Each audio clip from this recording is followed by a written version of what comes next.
Il-kap nazzjonalista Adrian Delija għamel tiegħu l-ispekulazzjonijiet tal-ex kap nazzjonalista Simon Busuttil dwar il-kawża li għamel biex jiġu investigati n-numru ta' persuni fosthom il-Prim Ministru, il-Ministru Konrad Mizzi u Chief of Staff tal-Prim Ministru. Il-ġimgħa li għaddiet il-qorti kriminali preżeduta mill-imħallef Giovanni Grixti ma laqgħetx it-talba ta' Simon Busuttil sabiex tinfetaħ inkjesta in ġenere.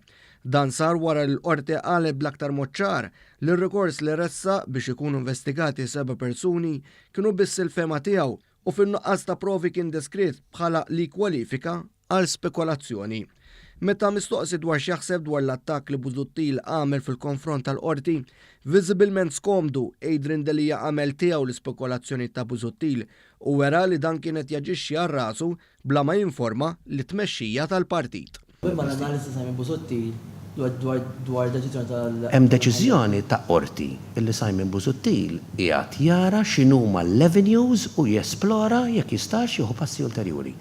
Din id-dikjarazzjoni tikkontrasta sew ma' dak li Delija stess iddikjara l-għada tas-sentenza meta stqar lil qorti tkellmet sew. Tajjeb illi nirrikonoxxu meta rati jgħidu dak li jgħidu illi l-qorti tkellmet sew.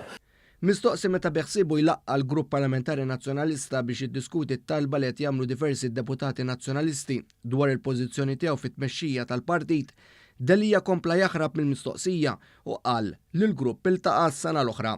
Meta tlaqqa l-Grupp Parlamentari Nazzjonalista?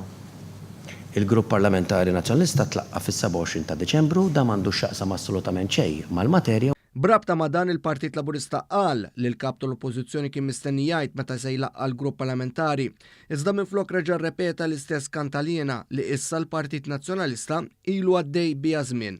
Qal li dan hu tassew każ li min ikun qed jereq ifittex kull tibna biex jaqbad magħha.